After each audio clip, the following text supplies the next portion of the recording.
Hi, this is Wayne here with Tri-County Locksmith Service, and today I'm going to be going over the basics of knife sharpening. We took a buck knife like this, and we gave it a better than factory edge right out of the box. And this video is going to be posted to a bunch of different sharpening applications that I'm going to be doing in the future.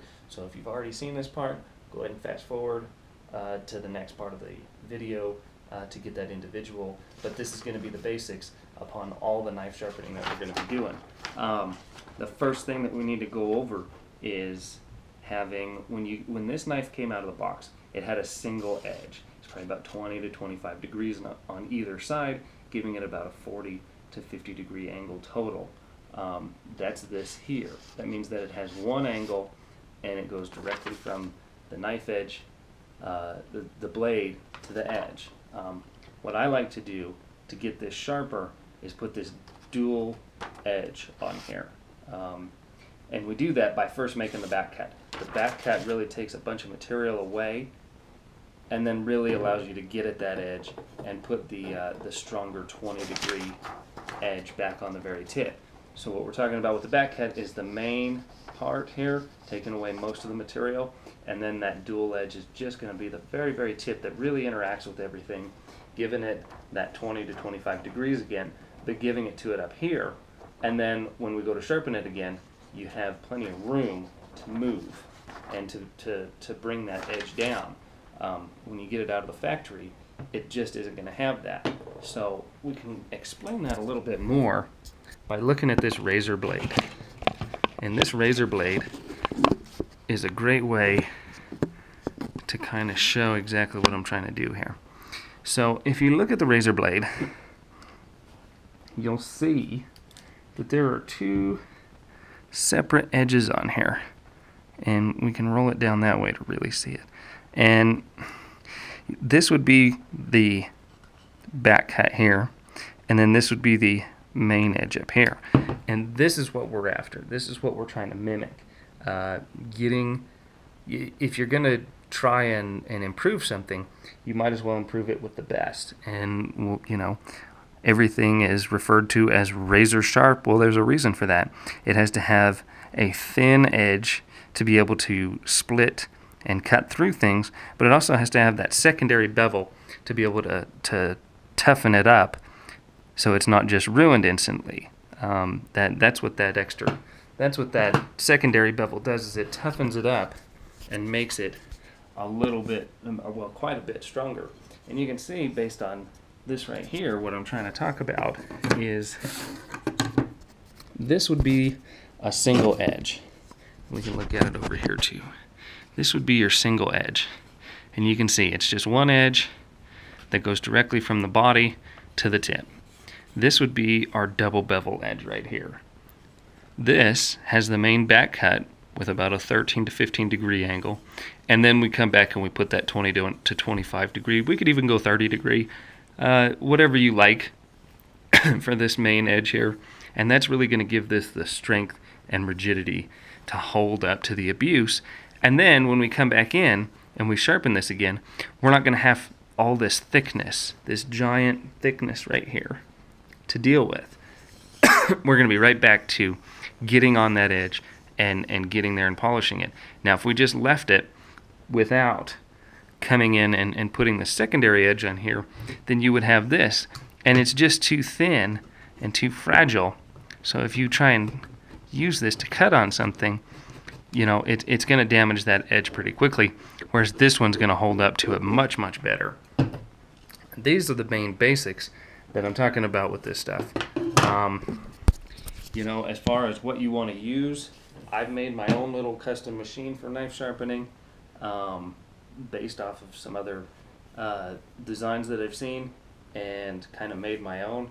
I use stones. I use the India stones for polishing, use the Arkansas stone for the beginning of polishing and material removal, and then we use these oil stones here to really take some of the heavier duty material off of there. You can use sandpaper, and I do too. This is what I use when I really, really want to get a nice, even, controlled edge. We'll start out with a 320 like this. Then we'll go to the 600 like this, and we'll go to the 1200, and we'll go to the 2000. And that's about as far as I'm going to go with it is the 2000. And then we go on to the polishing machine. You can get your knife razor sharp with this 2000 grit paper. I knocked a ounce off the weight that it took to sharpen this knife. And what I mean by that is you took a string, you wrap the string around the blade, and then you hang weights on it until it breaks. And this knife out of the package was about a 5.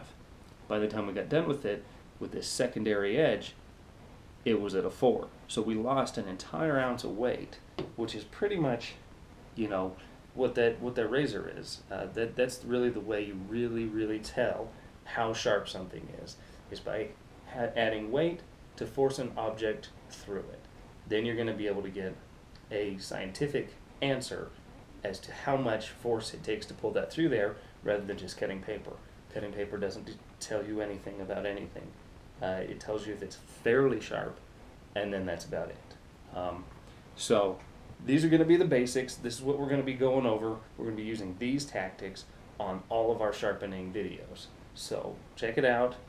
Pay attention. I hope it helps out, and it'll really make your knife sharpening experience so much easier if we can get rid of that main amount of material, get that acute edge, and then come back and start working on the main edge. That's just going to save you guys a ton of time and a ton of money, you know, trying different things. You know, just going over different sharpening materials. Oil stones, I like. India stone, Arkansas stone, and these are just Norton stones. They're about 20 bucks a piece. You can get a clear Arkansas stone, that's about 80 bucks a piece. You know, that's kind of an introductory way to do it. On the cheap and really producing some of the best edges that I've been able to do is sandpaper. I mean, it is unbelievable. Each one of these comes in a giant pack like this, and you can get this at your local hardware store. 2,000, 1,200, 600, and 320. That's just a good number to start at, and it just creates such a nice edge. It's easy to work with. It uses a silicon carbide as the abrasive, which is super hard. So unless you're sharpening a ceramic knife, this stuff's going to work great on any blade. I highly recommend using the sandpaper with a block of wood. It's going to produce some of the nicest edges you've had, and you'll really be surprised on how long it lasts.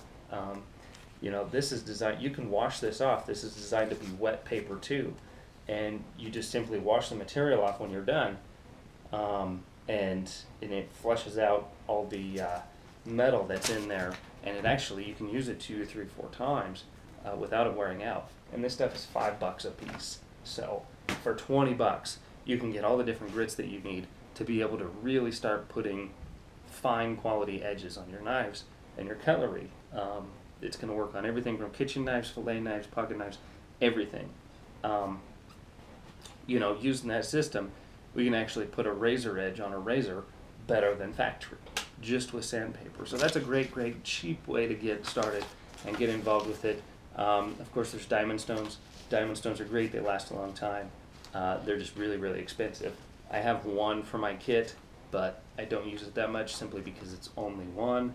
If I had the full set, I would use it more, but I don't right now. Water stones are great. Water stones don't last as long, and they require a little bit more maintenance because the aggregate that holds them together is actually designed to stick together less than these oil stones. That's kind of the difference between an oil stone and some of the water stones, is the aggregate is designed to break apart more on a water stone, so you get that fresh sharp edge of the abrasive cutting each time you do that. But you also have to flatten your stones back out, and they're a little expensive to get into too. You know, 30 bucks to 80 bucks per stone, and you can go from 6 to 8 stones. You can go all the way to a 10,000 grit stone. So water stones are really nice if you really want to do some polishing. Maybe you've got some, really fancy show pieces, show knives, swords, things like that. It might be worth investing in that waterstone and really being able to put the polish on there to where you can see everything as a mirror polish on that edge. Ceramic stones are good. They're pretty cheap too, about $10 to $50, just depending on what you get. I've got a couple of those for doing serrated knives. They work on just about everything. You can usually get those in a coarse, medium, fine,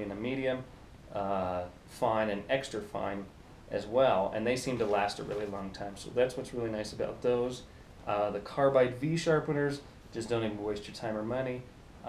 It's not going to do you any good. It's going to scar the blade, and it's really going to kind of ruin the knife. If it's super, super dull, it'll make it seem like it's sharper, probably make it a little bit sharper, but they're really not a good idea. So this is the basics. Check it out. I hope this helps some people out. And it really took putting it out and laying it out like this for me to understand how to sharpen the knife and be able to put these razor sharp edges on in just a few minutes, as opposed to sharpening for hours before and not being able to accomplish the same goal. So edge, abrasive, and double bevel angle, and it'll make a perfect edge every time. For more information, go to www.tricountylocksmithservice.com. Thank you.